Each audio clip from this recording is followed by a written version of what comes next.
Desert sun beat down like a cruel overseer, turning the air into a shimmering veil of heat. Beyond the dunes, a squad of U.S. Marines lay prone, rifles steady, eyes locked on a distant ridge. Every heartbeat echoed in the silence. Dust devils spiraled across the horizon, and through the scope, the faint silhouette of a hostile sniper nest flickered in the mirage. Sergeant Cole Ramsey's finger hovered near the trigger, sweat tracing down his cheek. "One's shifting again," muttered Corporal Diaz beside him, adjusting his spotting scope. "One click east." "You got this, Sarge." The Cole's jaw tightened. He had done this 100 times before. Target, breath, shot. But this time was different. They weren't shooting at a simple target. Somewhere beyond that ridge was a convoy trapped under enemy fire. 5 soldiers pinned down, bleeding, waiting for a miracle that wasn't coming. Cole exhaled slowly and squeezed the trigger. The rifle cracked. The shot missed. Son of a... He pulled back, frustration flashing across his face as the radio crackled with static. Negative impact. Target still active. A second Marine tried. Then a third. Each bullet whistled past the target, sending puffs of sand into the air. Close, but never close enough. Through the static came a desperate voice. "We're taking fire! Somebody take that damn shot." Cole slammed his fist into the sand. Wind's unpredictable. The heat's distorting visibility. Can't get a clean read. "Sir, we can't move the convoy till that sniper's down," Diaz said. His voice was calm, but his eyes were filled with dread.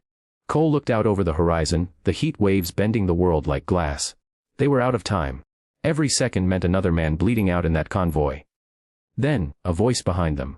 Rough, quiet, but steady. "Mind if I take a look?" The Marines turned. Standing a few yards back was a man they hadn't noticed before. A civilian in desert, tan fatigues, sleeves rolled up. A weathered cap pulled low. His hair was streaked with gray, and his beard had the kind of roughness that came from years, not weeks, of dust and battle. He wasn't part of their unit. "Who the hell are you?" Cole barked. The man gave a small nod. "Name's Jack Halvorson. Used to wear the same uniform you do." He motioned toward the ridge. "Looks like you're fighting the wind more than the enemy." Cole frowned. "We've got it under control." Jack didn't argue. He just looked down at the rifles, his eyes scanning the setup. "You're using a standard issue M4A6, right? Barrels clean but not cooled. Mirage this thick, your scope's lying to you. You're hitting where you think he is, not where he really is." Cole hesitated. There was something in the man's tone. Steady, unshaken. That pulled him in despite himself. "You a sniper?" "Was," Jack said simply. "Retired 5 years ago. 22 years in the corps. Now I'm just a single dad trying to forget what sand feels like." A faint, awkward silence fell. The sound of distant gunfire snapped them back. Convoys still pinned. The radio screamed. Cole clenched his jaw. "Fine. You think you can do better? Take the shot." Jack stepped forward, kneeling beside the rifle. He brushed sand from the stock and tilted his head, judging the wind by the shifting dust. "You got a rangefinder?" Diaz handed him one. Jack measured, adjusted, then exhaled. His movements were slow, deliberate, almost reverent, like a pianist tuning a long, forgotten instrument. 9-10 yards. Wind's cutting northwest at 7 miles. Mirage adds 2 clicks to your offset. He spoke softly, more to himself than to them. Then he took the rifle. The Marines watched. No hesitation. No wasted motion. Jack pressed his cheek to the stock, eyes narrowing through the scope. His breathing slowed. The chaos of the battlefield faded around him. For a moment, there was nothing. No gunfire. No shouting. Just the faint hum of wind and the calm before release. He pulled the trigger. The sound was crisp, controlled. Half a second later, the distant ridge erupted in a puff of dust, and then silence. Diaz's eyes widened. Confirmed hit. The radio came alive with cheers. "Snipers down! Repeat, target neutralized! Convoy is clear." Cole blinked, staring at the man beside him. "How the hell did you?" Jack just shrugged, setting the rifle back down. "Sometimes it's not about hitting the target. It's about knowing where it isn't." Cole couldn't tell if the man was being poetic or practical. Either way, he'd just saved lives. "Appreciate the help," Cole said quietly. Jack gave a nod and turned to leave. But as he walked away, Diaz noticed something. Jack's hands were shaking, just slightly. Like a man who'd touched a ghost he thought he'd buried long ago. Later that night, while the Marines packed up, Cole found Jack sitting on the tailgate of a Humvee, staring out into the darkening desert. "You've still got it," Cole said. Jack didn't look up. "You don't ever lose it. You just wish you could." Cole frowned.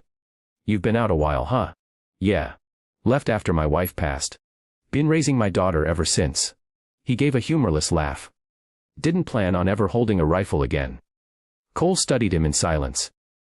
There was something heavy in the air around Jack. Guilt, maybe. Or memories too painful to name. Then why'd you step in today? Cole asked. Jack turned his gaze back toward the horizon, where the sun had dipped below the dunes, painting the sky in blood and gold. Because someone had to take the shot, he said softly. And because I couldn't live with missing another one. His words hung there, drifting into the wind. And though Cole didn't ask, he knew. There was more to that sentence, something dark, buried deep in the past. Something that still haunted him. The convoy rumbled off into the night, the stars rising above the desert. But for Jack Halvorsen, that single perfect shot had just reopened a wound he thought had long since healed. A wound that was about to drag him back into the world he'd tried so hard to leave behind. Next morning broke with the cold clarity only deserts could deliver. The sun climbed slow and pale, stretching long shadows over the base. Soldiers moved quietly, some joking over coffee, others tending to gear, but the mood was oddly hushed. Word had spread fast. About the mysterious veteran who'd appeared out of nowhere and made the impossible shot. Cole found Jack near the maintenance tents, his sleeves rolled up, helping a mechanic fix a jammed generator. The man worked with calm precision, as if he'd always belonged there. You don't have to do that, Cole said, approaching. Jack glanced up with a faint grin. Old habits. Can't sit still when something's broken. Cole folded his arms. We were talking about you last night. That was one hell of a shot. Jack wiped his hands on a rag. Right place, right time. That's all. But Cole wasn't buying the modesty. He'd seen the way Jack's eyes had shifted after the kill. The quiet calculation, the flicker of regret. That wasn't a man chasing glory. That was someone carrying the weight of something unfinished. Where'd you learn that level of precision? Cole asked. Jack hesitated before answering. 3rd Marine Division. Sniper Team Charlie. Afghanistan, 06-14. Cole raised an eyebrow. That's a long run. Jack nodded. Too long. The mechanic, catching the tone, excused himself. Cole leaned against a crate. What happened out there, Jack? You said something yesterday. Couldn't live with missing another one. What did you mean? For a moment, Jack said nothing. The wind carried the faint sounds of drills and boots crunching in the sand. Then, slowly, he set the wrench down. There was a mission, Jack said finally. Kunar Province. We were hunting an HVT, high-value target. Local warlord named Tariq Khan. I had eyes on him from 800 meters out. Clean shot. Or so I thought. He paused, his voice tightening. But the bullet didn't hit him. It hit the man standing behind him. A kid. Couldn't have been more than 12. Cole's face hardened. Jesus. Jack nodded, eyes distant. Intel was wrong. Kid was his nephew, running messages. We got the target 2 days later, but that didn't matter. That first shot, I still hear it every time I close my eyes. He let out a shaky breath. I filed my papers 6 months after that. Came home to my little girl, promised her I'd never pick up a rifle again. Cole didn't speak. There wasn't anything to say. You ever notice? Jack continued quietly. How easy it is to remember every shot that missed. But you can't recall the ones that hit. Feels like punishment for every trigger pull that didn't need to happen. Cole nodded slowly. And yet you came back. Didn't plan to. Jack gave a half smile. My truck broke down 2 miles from your base. I was hauling construction equipment back to El Paso. Figured I'd ask your CO for a radio line. Talk about timing. Cole said. Yeah. Jack looked away. Or fate. Depending on how you look at it. Before Cole could respond, a distant explosion rocked the air. The ground trembled beneath their boots. Alarms wailed across the base. Mortar fire, someone yelled. Soldiers scattered, ducking for cover as another explosion burst near the perimeter wall. Dust and smoke filled the sky. Cole grabbed his helmet. Everyone to the south trench? Move, move, move! Jack's instincts took over. He sprinted alongside Cole, helping drag a fallen Marine to cover. The blast had caught the outer patrol off guard. 3 injured, 1 critical. Where's it coming from? Cole shouted over the chaos. North Ridge! About a click out! Diaz replied, his spotting scope shaking in his hands. I can't see the shooter. Just flashes? Cole turned toward the command post. We need counterfire on that ridge. But before the order could go through, Jack was already running toward the weapon rack.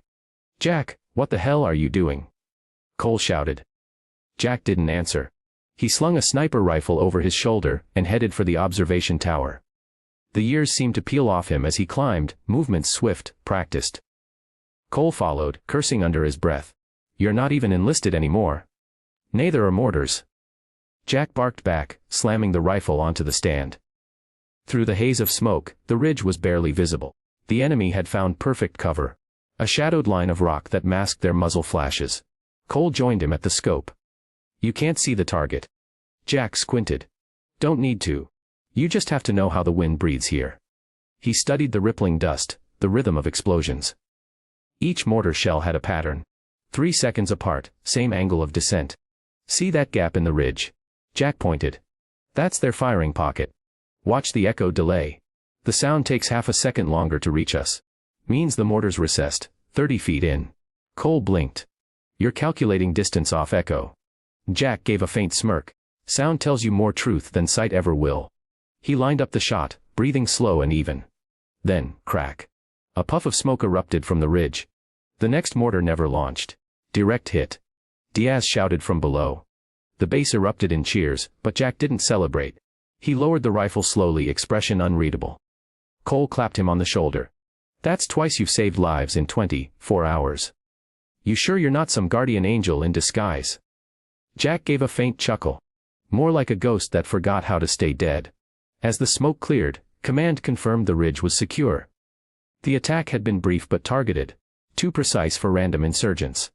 That night, Cole found Jack again, sitting alone under the floodlights, a cup of cold coffee in his hand. You realize, Cole said, sitting beside him. You just became the most talked about man on base. Jack stared at the cup. I didn't want to be. Then why do it? Jack's gaze drifted toward the desert horizon again. Because whoever planned that strike wasn't done. He paused, his tone darkening.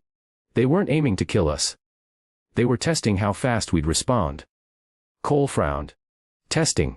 Yeah, Jack said softly. Someone's preparing for something bigger. And if I'm right. He set the cup down. That sniper nest I took out yesterday, it wasn't random either.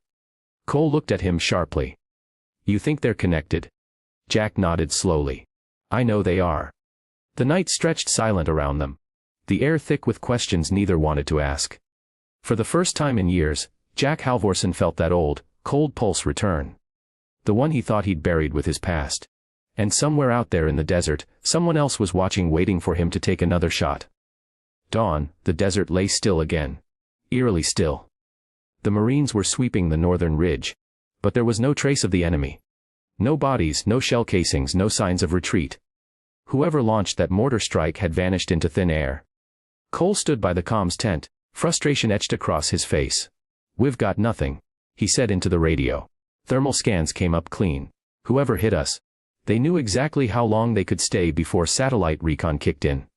Jack listened in silence, standing nearby with a canteen in hand. The faint smell of oil and gunpowder lingered in the air. You think it's the same group from yesterday? Cole asked. Jack nodded slightly. It wasn't random. They knew our range, our response time, and even where our perimeter was weakest. That's recon-level precision. Professional work. Cole frowned. But why here? We're a supply waypoint, not a tactical hub. That's what worries me, Jack said. You don't hit a supply base for the kill. You hit it to see who comes running. Cole studied him carefully. You sound like you've seen this before. Jack's eyes were distant, reflecting the hard light of the morning sun. Afghanistan, 2012. We lost a dozen good men because we didn't realize we were bait. Cole's jaw clenched. So you think we're the bait now? I think someone's watching to see if I'd show up again, Jack said quietly. Cole blinked. You. Jack didn't answer. He reached into his pocket and pulled out something. A small, rusted token, etched with faded letters, Tylos Uint. Cole frowned. What's that? Used to be my squad's insignia, Jack said. Special recon detachment, we were ghosts, sent where nobody else could go. But after the Konar incident, command disbanded us. Officially anyway. He turned the token over.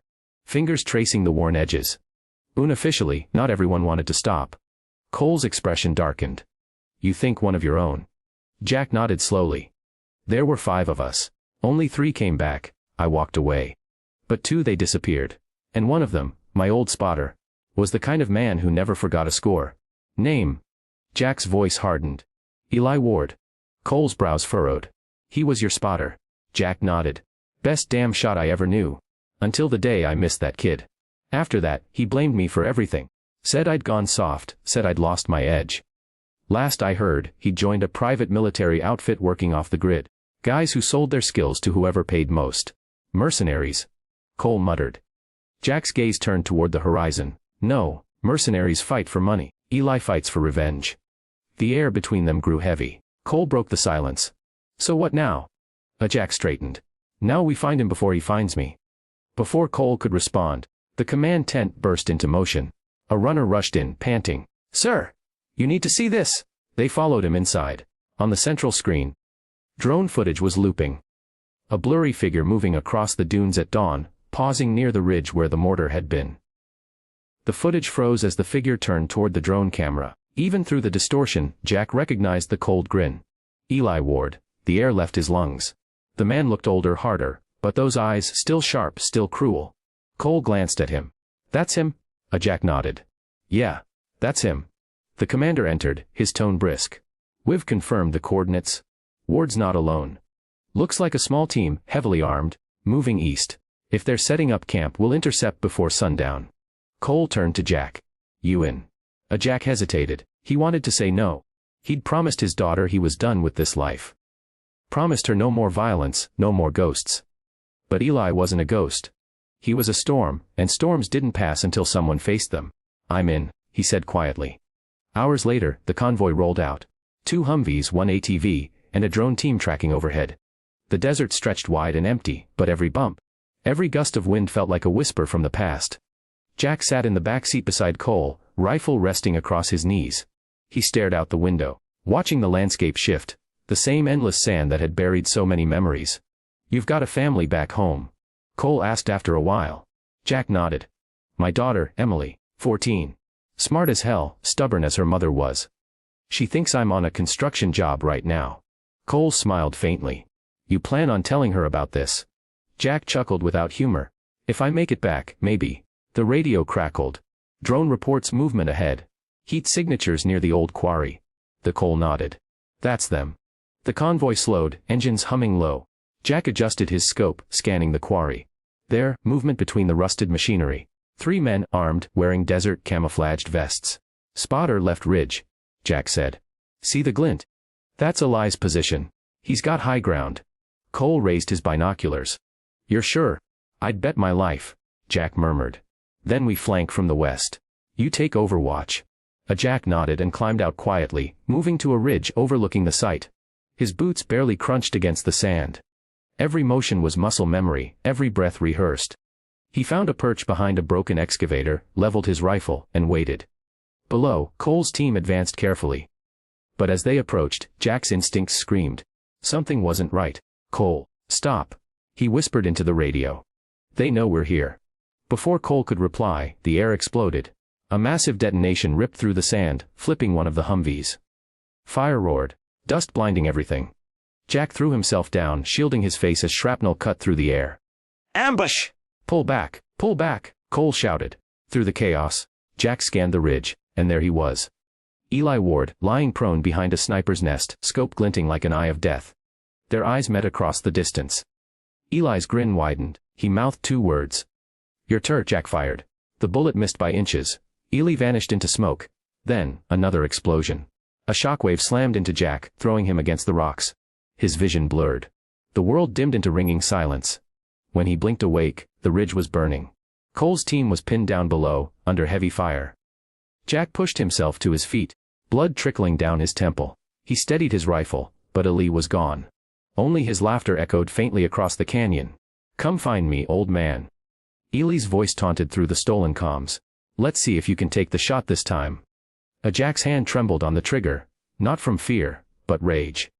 The past had come for him. And this time, it wasn't going to leave quietly. Wind howled through the canyon that night, carrying with it the taste of smoke and metal. The air was heavy, burned raw by the explosions that had turned the quarry into a graveyard of twisted steel and broken echoes. Jack sat beside the wrecked Humvee, his face streaked with dirt and blood. The Marines were still digging out the wounded, calling for medevac, securing the perimeter.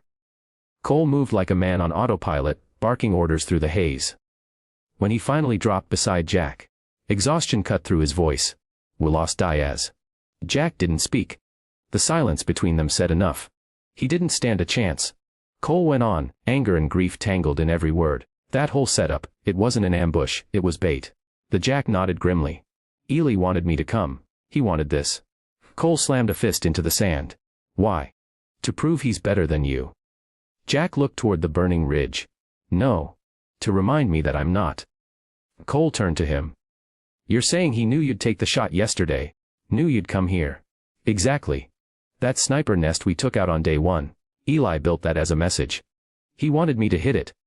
Wanted to show he could still control the wind, the field and me." Jack's voice was low, heavy. "He's turning this desert into a chessboard, and I'm his pawn." Cole shook his head. "Then we flipped the board." Jack smiled faintly, though it didn't reach his eyes. "You ever try to outthink a ghost you trained yourself?" Cole frowned. "You trained him?" "Yeah.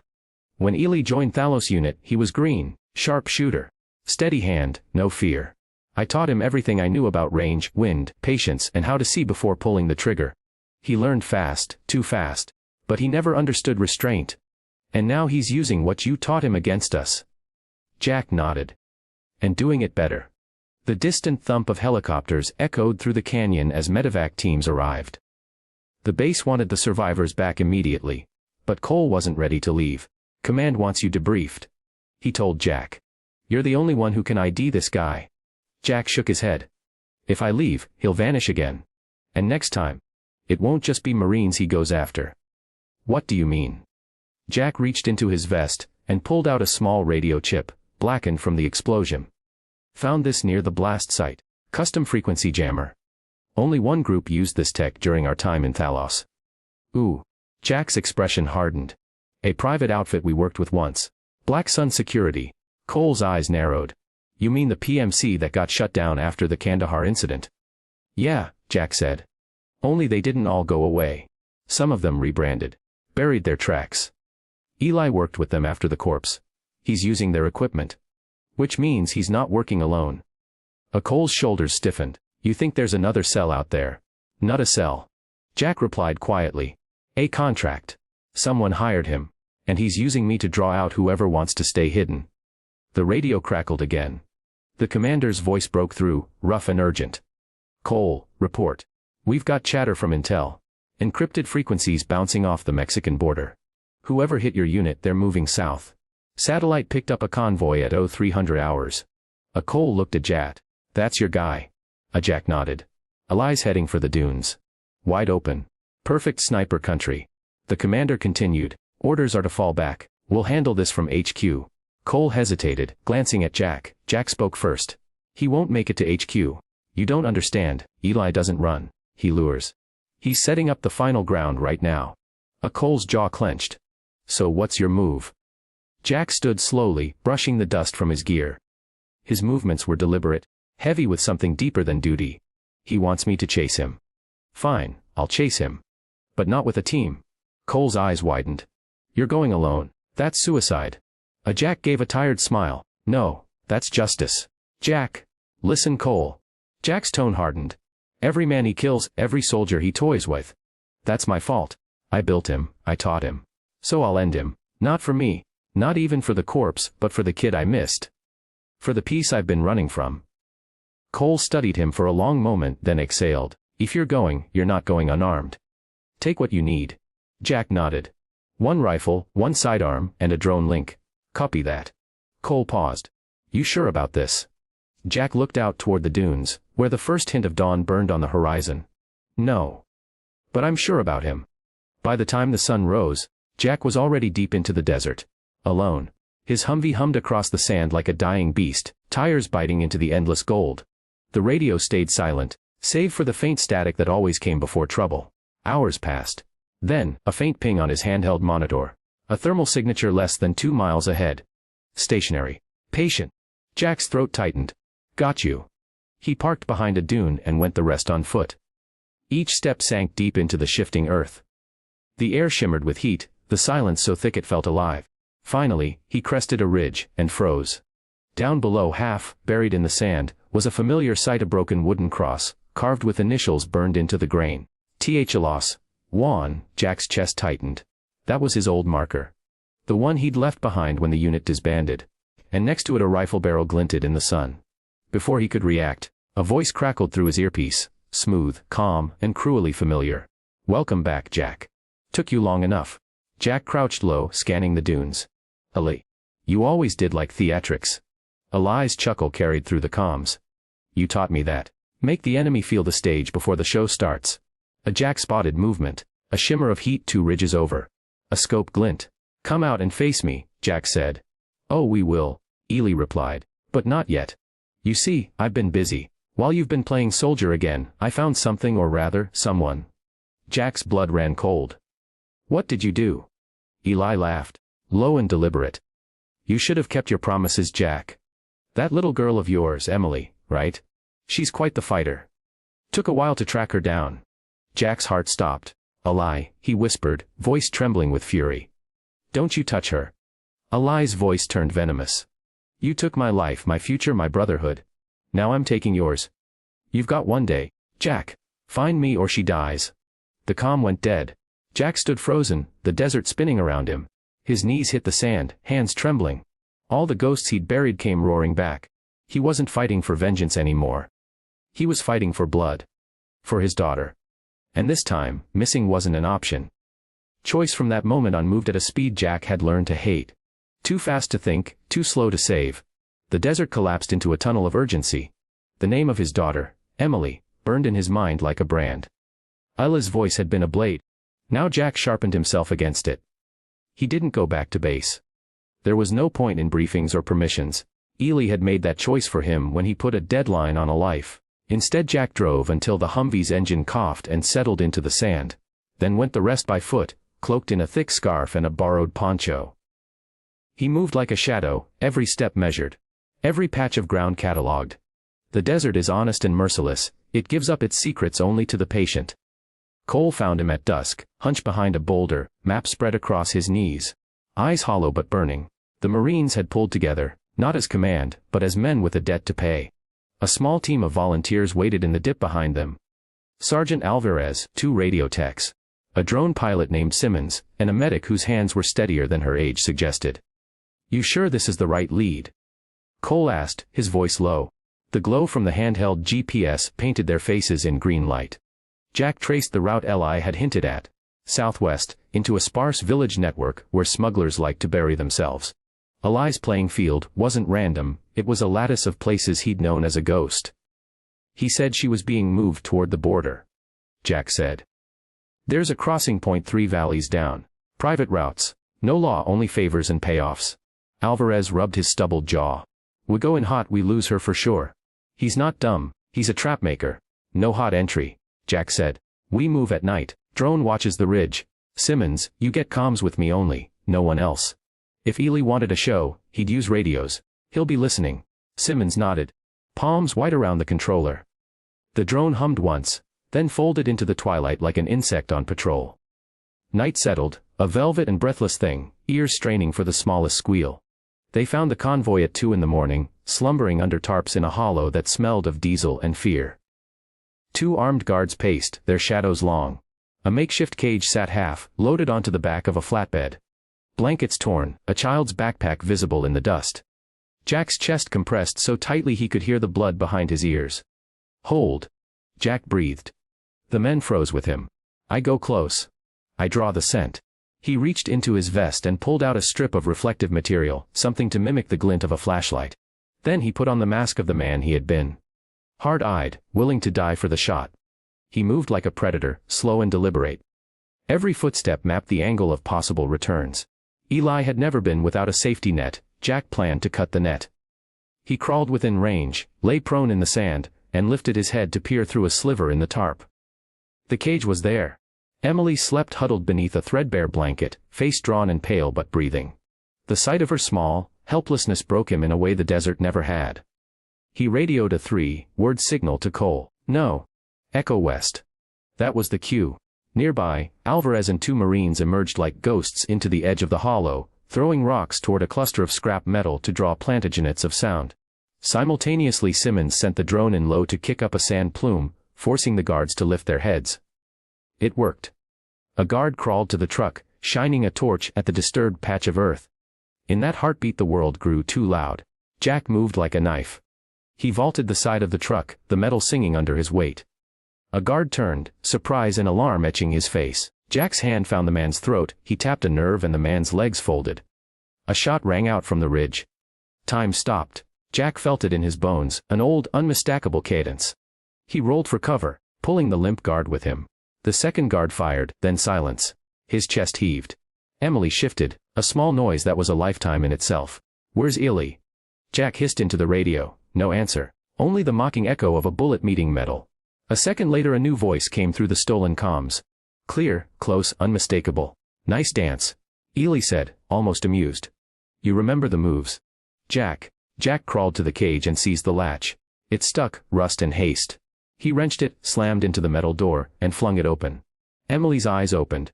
And for a moment between breaths neither of them moved. The world narrowed to the silhouette of father and daughter. "Dad," she whispered, voice fragile. "Emily," Jack said. And his throat was a stone. He scooped her up as if the years had been borrowed, pressed his cheek to her hair. She smelled of dust and fear, and that smell alone steadied him. "Move," he commanded to the others. Now. They melted into the night, squeezing through gullies while Simmons guided them with whisper commands and the drone kept looping to blur any thermal signature. They were nearly out when the earth itself betrayed them. An explosion knocked the rhythm from the sand. A well-placed charge erupted behind them, cutting off their rear egress. Gravel and flame shot into the air. The convoy stirred, headlights carving the night, and Eli's laughter filled the gap between the surges of gunfire. Jack felt the world tilt. Eli had expected them to take the bait and had folded his exit into an embrace. The trap had snapped shut with a cruelty designed to punish. "We go left," Cole barked, leading the team into a narrower defile. "Jack," said a corridor. "Use the smoke, make them think we're scattered." Jack looked at Emily's face, sleepy, small, trusting, and every memory of failure surged into a white, hot clarity. He had trained men to pin a single heartbeat to a scope. Now his own beat was all that mattered. He shifted, checking angles, carving a path, then froze. A figure stepped from behind a dune. Ely, glassy-eyed and calm, a rifle slung low. Beside him, a girl barely older than Emily watched from the cover of the truck, confusion and hardness warring in her face. "Eli," Jack said, voice raw. "Enough." Eli tilted his head. "You always did like your finals, Jack. Finish me." Jack's fingers closed on the trigger. But this was no clean shot. The world compressed into the split-second calculus between saving his daughter and ending the monster who'd become all his sin made manifest. A shot from somewhere else, the sound not of a sniper but of a different war, cut the moment in two. The girl near the truck screamed. Someone had crossed Eli's line. Eli snarled. And the ground between them erupted in movement.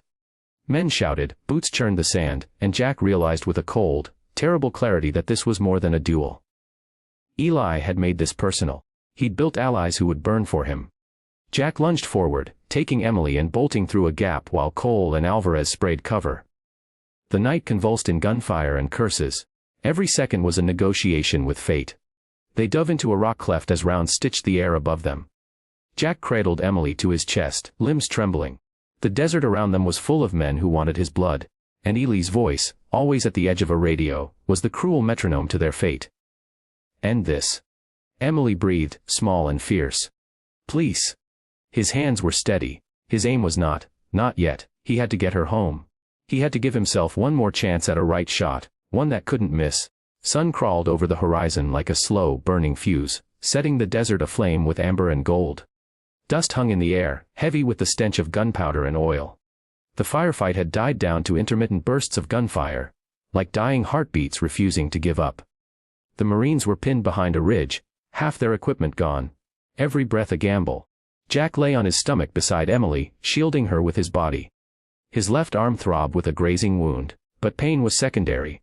Noise, background static compared to the storm inside him. He had failed her once, when duty stole him from home. He would not fail her again. "Cole," Jack hissed over the radio. "How many left?" "4, maybe 5 hostiles, 1 sniper on the dune." Cole's voice crackled back. "We can't move without getting painted." Jack's mind was already drawing maps. Every wind current, every shadow angle. He had built a life on reading environments like scripture. "He's herding us toward the east ridge," Jack said. "That's where he'll take his shot." A pause. Then Cole asked, "You think it's him?" "I know it is." Eli had always been patient. That was what made him lethal. He didn't miss because he didn't rush. He was waiting for Jack to move. Waiting for the inevitable.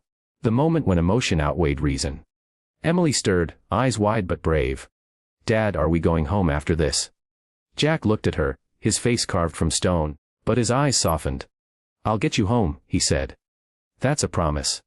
Promises meant everything to a man who'd broken too many. He signaled Cole to hold position. Then, crawling on elbows and knees, Jack moved up the ridge alone. The wind whipped grit against his face.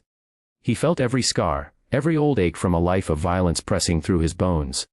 The sand was hot, but his hands were colder than steel. Halfway up, he found a vantage point.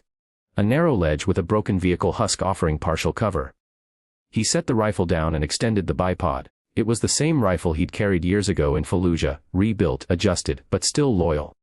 The scope lens flickered once, then cleared, and there he was. Eli stood on a far dune, framed by the sunrise. His silhouette was unmistakable, tall, calm, rifle slung, head slightly tilted like a man listening to a familiar tune. Around him, his remaining men formed a loose perimeter. But Eli wasn't hiding. He wanted Jack to see him. Jack's breath slowed, every inhale felt like the world pausing. He lined up the crosshairs on Eli's chest. Center mass, easy shot. But Eli was smarter than that. He was daring him, just as he always had. Jack adjusted slightly higher. Wind 3 knots from northwest. Distance 800 yards. Elevation 40 feet, he calculated automatically. The way a man breathes. He remembered every word Eli had said in that hangar years ago. "You'll miss because you care." He hadn't been wrong. Jack spoke quietly into the mic. "Cole, when I fire you move. Take Emily west. Don't stop until you hit the convoy route." "What about you?" Cole asked. "Just make sure she doesn't look back." Then Jack exhaled once, long and slow. Eli raised his hand, almost in greeting. He shouted something, carried faintly by the wind, maybe a taunt, maybe a farewell. Then his hand dropped toward the trigger. Jack didn't think, he became the shot. The trigger broke like glass. The recoil hit his shoulder with a familiar thud. For a moment, time was mercifully still. Through the scope, he saw Eli stagger. Not backward, but sideways, almost graceful. The rifle slipped from his hands and tumbled into the sand. Eli's eyes, even at this distance, found Jack, and then the ghost of a smile touched his lips, small and strange. He collapsed. The echo rolled across the dunes like thunder, bouncing off every grain of memory between them. Jack stayed frozen. Eyes on the body in the distance. A part of him wanted to run, to confirm the kill, to see the life leave the man who'd once been his brother. But he didn't move. He didn't need to. Some battles end not with proof, but with silence. Cole's voice broke through. "We're clear. Jack, it's over." But Jack wasn't sure what over meant anymore. He made his way back down the ridge, rifle hanging loose at his side. Emily ran to him, tears cutting clean lines through the dust on her cheeks. He dropped to his knees and pulled her close. She clung to him, trembling. "Is he gone?" she asked. Jack nodded. "He's gone." The team regrouped, battered but alive. Simmons' drone circled above, scanning the horizon. No more hostiles, only sand, blood, and the ghost of a friendship that had died long before the first bullet. They began the trek back toward the extraction point. With every step, Jack felt the weight of the rifle grow heavier. Not with metal, but with meaning. Hours later, at the pickup zone, a helicopter thundered in from the west, blowing ripples through the sand. As the Marines loaded in, Jack paused at the edge of the ramp. He looked out at the desert. Endless, quiet, cruelly beautiful. Cole approached, hand on his shoulder. "You did it, man." Jack gave a faint, tired smile. "No," he said. "I just stopped it." He climbed aboard and sat beside Emily, who leaned against him, finally asleep. He brushed a strand of hair from her face. For the first time in years he let himself breathe. As the helicopter lifted off, Jack looked down through the window. Far below, the dunes shifted in the wind, erasing footprints, swallowing evidence, turning tragedy into nothingness. The desert remembers nothing. But Jack would remember everything. He closed his eyes. In the rhythm of the helicopter blades, he heard echoes of old gunfire, laughter between brothers, and the last whisper of a promise kept. Back at the base, when the reporters asked about the shot, Jack said nothing. They called him a hero, a legend, the man who made the impossible shot. But to him, it was never about the shot. It was about redemption. Because sometimes the hardest target isn't an enemy across the desert. It's the guilt buried inside your own chest. And when Jack finally walked out of that base, holding Emily's hand in the fading sun, he felt lighter. He wasn't the sniper anymore. He wasn't even the soldier.